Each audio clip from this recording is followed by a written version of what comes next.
Mr. Speaker, does a Prime Minister have trouble sitting at the cabinet table when he must wittingly know that at least one of his ministers is not working in the service of Canada, or is he entirely witless? Wow.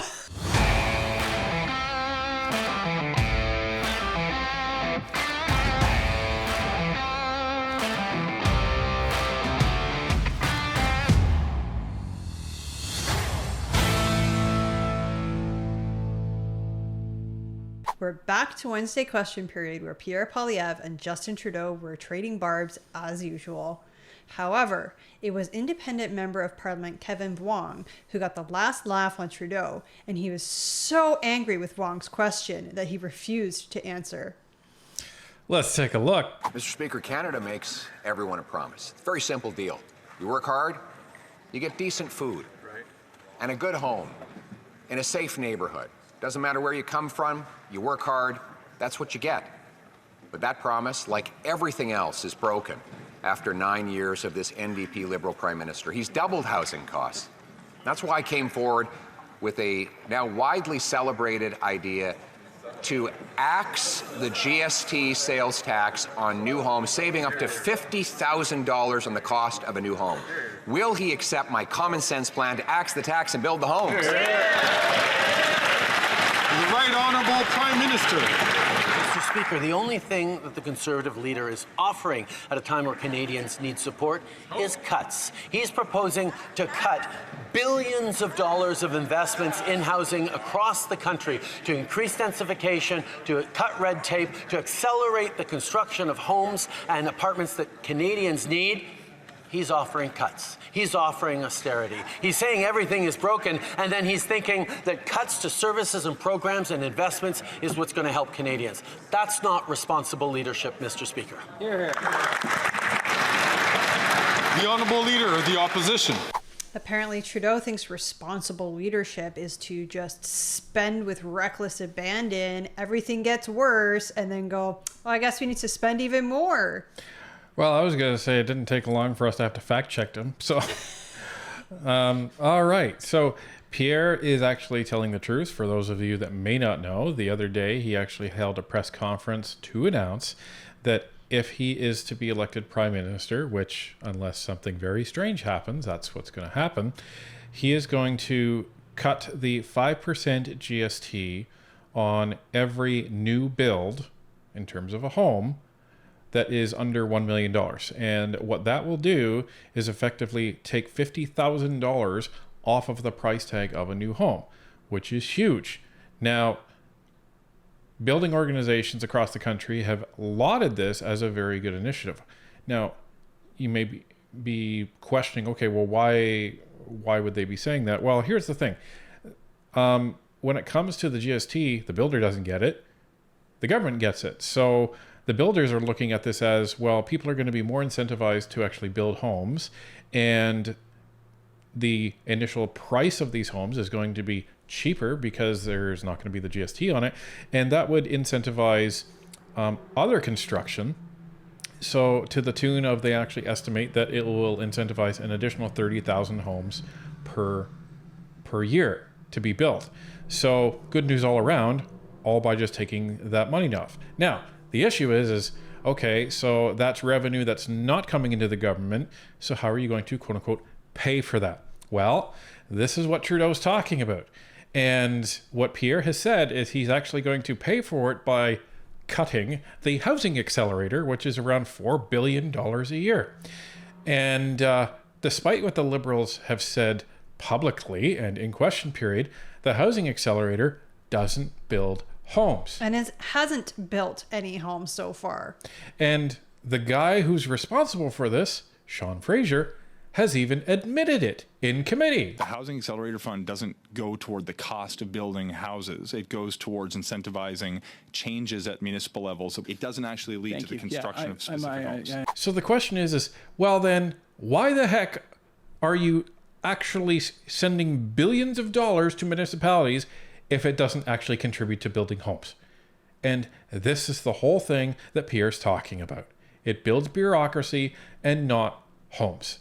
So tell us another one. We weren't born yesterday.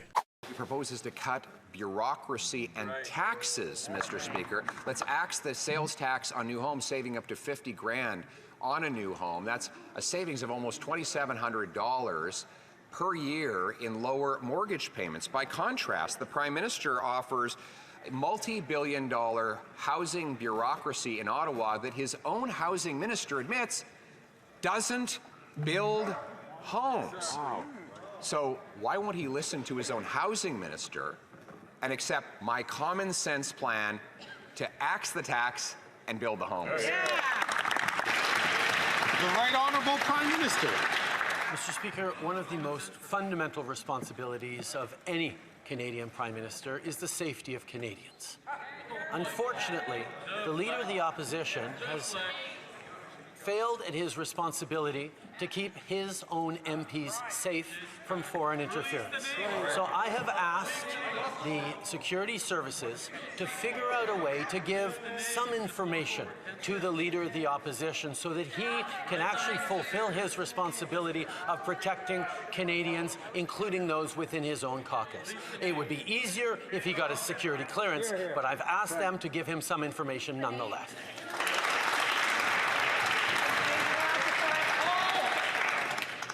Can I ask the honourable member from Selkirk into Eastmain, please, not to take the microphone. The honourable Leader of the Opposition.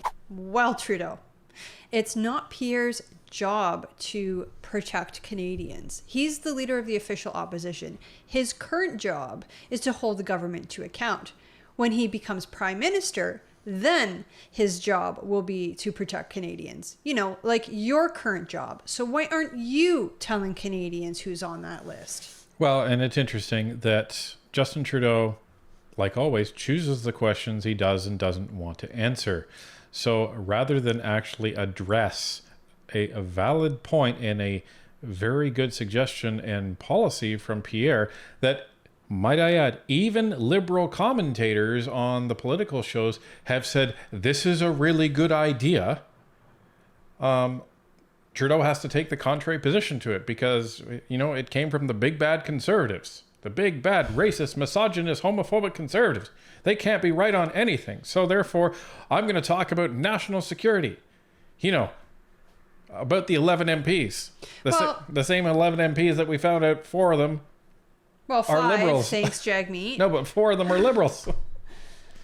Well, one of them was, according to Jagmeet. But the point being that if Trudeau cared so much about this, all he had to do was tell the House of Commons, you know, the way he did when there was intelligence suggesting that India had murdered a Canadian citizen. So why is he not telling Canadians who those 11 MPs are? It's because then he would lose whatever leverage he thinks he has over the Leader of the Opposition. Mr. Speaker, I know that the Prime Minister has told his caucus he's not sleeping. He's pulling his hair out with stress because of his caucus revolting against him. Now he's spreading tin pot conspiracy theories rather than answering the question. 80% of Canadians now believe that home ownership is only for the very rich after he doubled the cost of housing in 9 years. I came forward with a common sense plan to axe the GST on new homes, saving up to 50 grand on a new home. Why won't he accept my plan to axe the tax and build the home? The Right Honourable Prime Minister.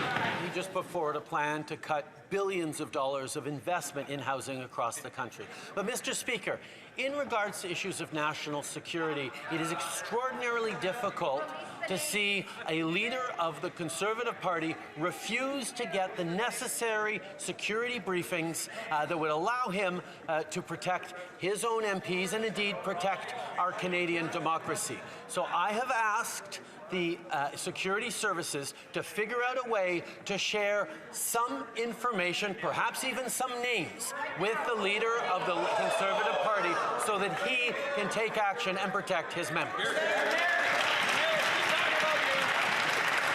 Well, the press has already beat you to the punch, Trudeau. Right? You know, people that have been doing their homework, that have been following the clues and just reading the tea leaves and seeing what where the facts lead them. Heck, even Jagmeet beat them to the punch. Right. He like ran out front and was like, hey, everybody, Han Dong was in there. It's like... Well, and you know what? There's no repercussions for him, is there? Right. You know, he's not going to get arrested and thrown in jail. But this is the thing, right? This is the only club that Trudeau can try and use over Pierre, and it's one that he's manufactured. Well, that and abortion. The honourable member for La Prairie. The Prime Minister could have helped 1 million Quebec seniors with the help of the Bloc. Instead, he abandoned them to go back to his ex who kicked him out, the NDP. You know, he went back, his tail between his legs, to a party that's so disconnected from Quebec that its only Quebec MP is desperately looking for a way out and into the administration of the city of Montreal. I feel sorry for Montreal. The Prime Minister could have chosen 1 million Quebecers. Instead, he chose 25 MPs, 96% of whom are from outside of Quebec. Does he understand that we don't need a secret ballot to know that nobody in Quebec trusts him anymore?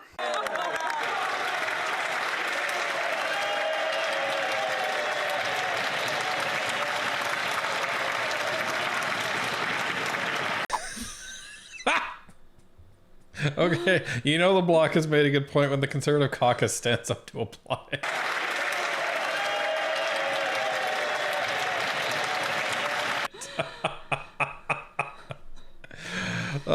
Nobody here likes you here, man. Nobody likes you here, man. Jeez. Wow, it's a good zinger that the Bloc actually used there, because this is it. You know, I don't even know what to say. So all of the parties voted for this old age security, but the problem is the Liberals tie themselves to ideology and identity politics wherever they go, and the problem with that is when they do, they then pin themselves against a corner and then can't go backwards. So what was this budget all about? Fairness for every generation. Right. Almost every generation. Fairness. So, so the fact that you have, you know, seniors that are struggling, and we've heard from them, we've heard from you, we've seen the emails, we've seen the comments. People are skipping days in terms of eating. It's sad. So, the House, everyone voted to essentially match old age security at age 75 at 65. But the Liberals can't do that. They can't do that because their budget was fairness for every generation. They were losing, or have basically completely lost, the youth vote. So if they turn around and then go backwards and say, okay, you know, we'll raise, you know, that old age security payment, they're screwed. Well, and not only that, but the deadline for the Bloc was 2 days ago. Oh, yeah. So their bill's not going through because they needed royal recommendation before third reading. And I mean, number one, there's no readings going on in the House right now. But number two, their deadline's passed. So it was a great zinger that the Bloc actually used there. Yeah, Pierre couldn't have said it any better himself. The Right Honourable Prime Minister. Mr. Speaker, we can understand that when the Bloc has the support of the Conservative Party, Quebecers are going to be very concerned. The reality, Mr. Speaker, is that we are here to invest in seniors. We were there with dental care, where the Bloc and the Conservative Party voted against it. We were there to increase the guaranteed income supplement by 10% for the most vulnerable seniors. That's one of the very first things that we did as a government, and the Bloc and the Conservatives voted against it. We were there to increase old age security for seniors 75 and up because they have more costs, and the Bloc voted against that as well. The Honourable Leader of the Opposition. This Prime Minister doubled housing costs, doubled the debt, doubled gun crime, and now doubled food bank use, that the NDP would be pulling its support. After all, the leader said that the Liberals are too weak, too selfish, too beholden to corporate interests to fight for people, and yet there he is, still in power. He doesn't even have the confidence of his own Liberal MPs, but he seems to still have the confidence of the sellout NDP leader. So, will the costly carbon tax coalition stand up in front of Canadians and let people vote in a carbon tax election for change in the future?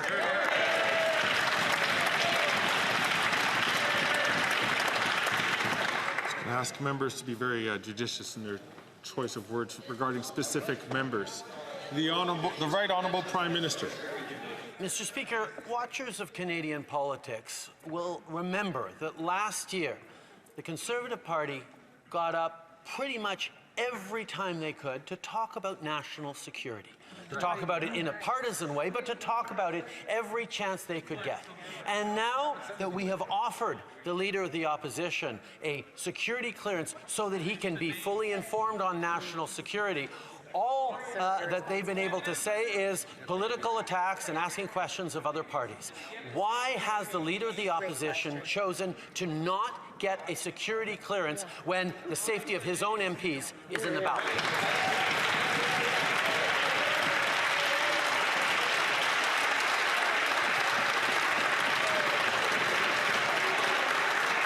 The Honourable Leader of the Opposition. Maybe Trudeau should watch Northern Perspective, because if he did, he'd know the answer to that question. Yeah, you sure would. But and furthermore, why is the government asking questions of the official opposition? That's not how this works. no. But when does Trudeau follow the rules? That's True. the thing. But this is what we said would happen, right? The Bloc and the Conservatives are now joined at the hip. And yeah, they're going to be kind of trading barbs with each other because they have to satisfy their voter bases. But one thing that they are going to be pretty united on is constantly going after the NDP now, and in a big, big way. We said this would happen. And it's to basically shame them, or shame their caucus into voting for a non-confidence motion. Now, like Singh was asked today, it was pretty ridiculous. He was asked, so are you going to join with him in discussions to bring down the government? And he was like, why would I listen to the Bloc and the Conservatives? Maybe you should be listening to Canadians, because we all want an election. And the funny thing is, well, it wasn't even funny. It was ridiculous. Like 2 minutes before that, he said the Liberals don't deserve to be in government. It's like, well, you're keeping them there. If they don't deserve to be in government, then get rid of them. And again, this comes back to Jagmeet is the one that is being the arbiter of who he decides gets to be in government. Well, he's holding our democracy hostage. Pretty much. He said it before when he ripped up the agreement, that it's better to have the Liberals in power right now than to have an election and let the Conservatives take over. I'm paraphrasing, but more or less that's what he said. Well, and he's so scared about what this election is going to do to his party that now he doesn't even know what to do. Like, I seriously think the NDP has no plan at this point other than Mr. Jagmeet's pension. And you better believe that's going to be coming up a lot over the next few months. Speaker, it looks like the Prime Minister is worried about his personal political security as his MPs are revolting and trying to push him out of the job. And so he's desperately trying to change the channel on the questions that I've asked. Now, Mr. Speaker, I think that's unfair, though. Those MPs helped this Prime Minister double housing costs, double the debt, double gun crime, double food bank use. Why won't he turn around and look them in the eye and say they should stand up for their own record and his, face the music, in a carbon tax election?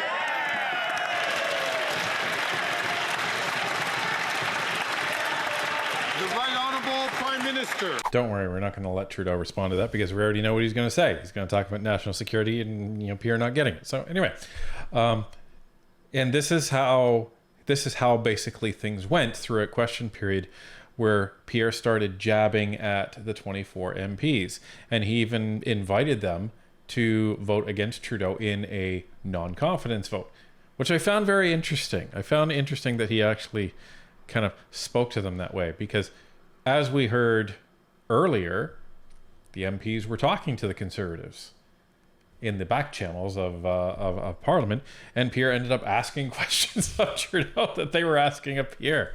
So I found it very interesting, and you just have to wonder, are they going to have the political courage to either abstain or vote against the Liberals in a non-confidence vote? That's the question. And the next question is, when are we going to get that non-confidence vote? Because the House is seized, so they can't put forward any government motions. And that includes Ways and Means motions, which would be confidence votes. They also do not know when the next opposition day is. I mean, the NDP are getting one, but they've already told us that they've decided to waste their opposition day on an abortion motion, which, I mean, Canadians are starving, Canadians are homeless, but, you know, abortion is the number one subject that we need to be worrying about, right? Yeah, well, and Pierre put that to rest too in this question period. He actually said in the last 20 years the Conservatives haven't changed their stance on abortion, and they don't plan to going forward. They would do so at their peril. I Right. mean, however we may feel about it as individuals, by and large, most Canadians are not anti-abortion. Yeah, I believe it was 97%, and if 97% of the country has a particular stance, from a political standpoint, it's suicide if you take the opposite position. Well, and when we say 97%, we mean that only 3% are vehemently anti-abortion. The rest are somewhere on a spectrum between like, well, it should be done under certain circumstances or in a certain time frame, all the way up to no limits. So that's where the rest of the 97% of the population is within that spectrum. But let's jump to the end of question period. The honourable member from Spadina, Fort York. Mr. Speaker, the Prime Minister wants to talk about national security. Let's do it. On New Year's Eve, Canadians will be ushering in the Hogue Commission's final report on foreign interference. But meanwhile, media continue to provide insight as to who are the infamous 11 parliamentarians in the pocket of China. Mr. Speaker, does the Prime Minister have trouble sitting at the cabinet table when he must wittingly know that at least one of his ministers is not working in the service of Canada, or is he entirely witless?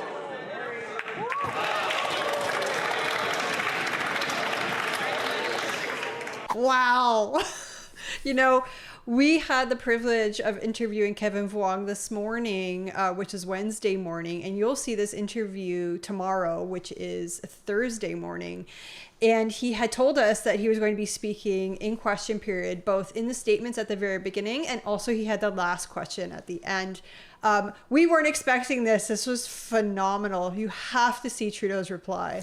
Yeah, this was harsh, and you could hear the reaction in the house, like, oh, even the Conservatives were turning around. Like, you could see the reaction. Perkins was looking at his colleague saying, like, holy crap. And I think Bazan was turning around and clapping for him. Like, this was savage. And, you know, once you see the interview, you'll understand why this question was asked. But good for you, Kevin. And let's see the answer. The Right Honourable Prime Minister. Mr. Speaker, that was an absolutely disgraceful display of irreverence and unseriousness in a place that deserves a serious contemplation of issues of national security. But it doesn't surprise me he's choosing to sit with the Conservative Party of Canada because their leader won't even get the necessary clearance to get the necessary briefing to keep Canadians safe. It's irresponsible, Mr. Speaker. Trudeau was mad. He was even more mad, I think, than I've ever seen him get at Pierre. Oh yeah, absolutely. He was so insulted, and you know what? Too bad. But you know, I just want to say, I can't believe, or maybe I can, but Trudeau's response was so catty. Like, I had heard a rumor, and I didn't have the opportunity to ask Mr. Vuong if it was true or not, but I had heard a rumor that the reason he was no longer sitting on the government side as an independent with the other independents is just because of the abuse and like the cattiness and the pettiness coming from that side of the house. So he asked to speak on he asked to sit on the opposition side. Well, and according to some of our colleagues, they were only too happy to oblige it, right? Because if someone is going to vote with them on a non-confidence vote, then, well, the enemy of my enemy is my friend, right? So, and recall, Kevin ran for the Liberals in the 2021 election. That's right, and he describes all that in our interview, so make sure you check it out tomorrow morning. But what a way to end question period. I bet Kevin Vuong left a very sour taste in Trudeau's mouth, but you know what? You reap what you sow.